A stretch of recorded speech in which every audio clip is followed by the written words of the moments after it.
يدي قيامك بكين دار فرمت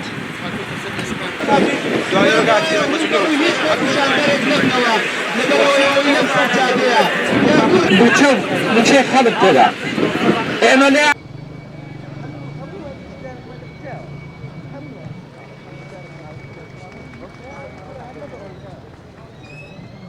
برزان اويك اسا هيا قبول كدني بسنو سوا بويا اوان هبر دوام النزول لستم اگر بيتان بدواي رافرين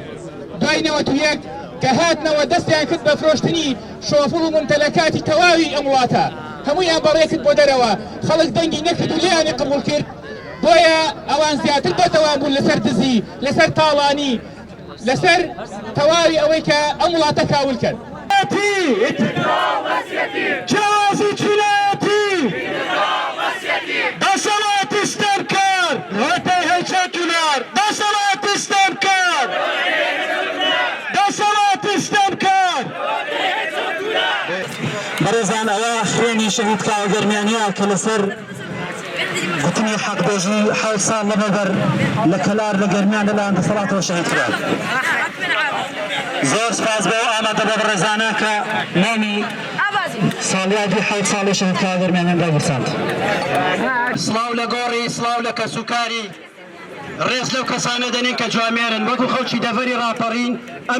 ئەم یادە وە پشتیوانی کەسانی بەڕێز و بە هەڵوێستە بە تایبەتی خەڵکانی دەڤەری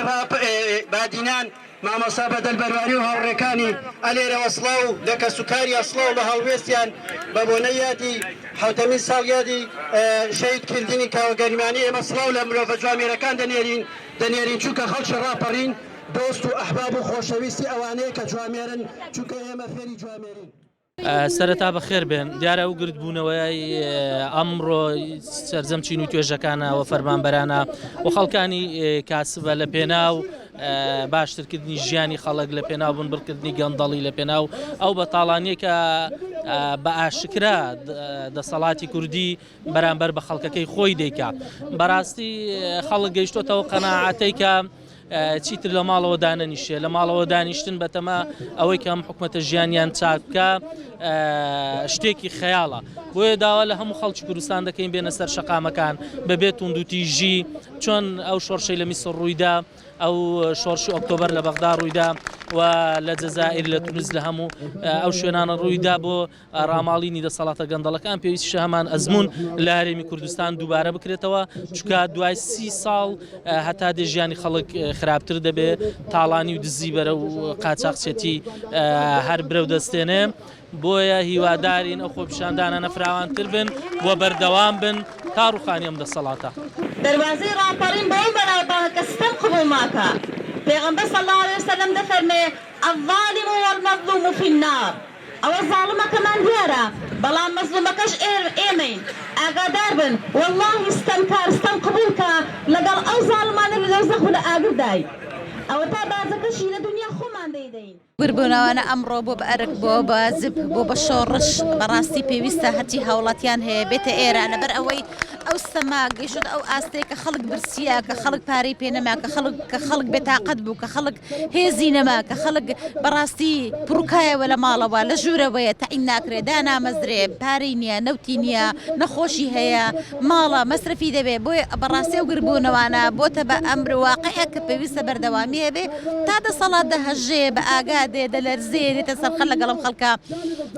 موچەکە بە نیوە موچەیە بە ڕوبع موچەیە بە لێبڕینە بە دزیە بە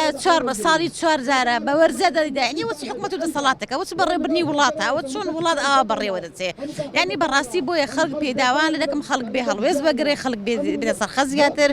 خەڵک بێ بێدەنگ نەبێ بێتە ئەو شەقامە چەندە سوپاس بەخۆی گەورە و خەڵکێکی زۆر لێرەیە چکە تایبەت نییە بەچین تۆجێک بامبەستان بە فەرمانبەران ئەمە هەموو تاکێکی ئەم نیشتیمان دەگرێتەوە چونکە هەمووی لە ژوورێ کردوونە و بە ناوی نەخۆشیەوە پارە و نەوت و ئازوقە و مافە سەرەتایەکان و خزمەتگوزاریەکانیان بۆ دابین ناکە کەواتە بینە سەر ئەم شەقامە تا بە داواکاریەکانی خۆمان بۆ جێبەجێ دەکرێت. بەڵێ بەردەوام دەبین لەبەر ئەوەی ئەو جاریان ستەمەکە زۆر تێپەڕی کردووە لەبەرەوەی ئەوە تا دروشمی ڕاپەڕین دەکرێت بۆنی ڕاپەڕین دەکرێت بۆنی شتیتر دەکرێت خەڵک گەورە برسی بوو کە برسی بوو دڵنیان بەناوەستی بۆی بەردەوامی خۆپیشاندانەکانمان دەبێت بۆ ڕۆژانی داهاتوو خەڵکی زیاتریش وردە وردە دێتە سەر و قەناعەتەی کە دەبێ بینە ئێرە لەو شەقامە لەو شوێنە داوای مافەکانی خۆیان بکەن. تاقی کردەوە خەڵکێکە بوو بۆی ئەو قەڵەباڵغێوە سوورترین دەنجی هێنا باسی خۆپیشاندانی دەکرد باسی خەڵک کۆکرەوە سەر شەقام دەکرد بەڵام کە دوای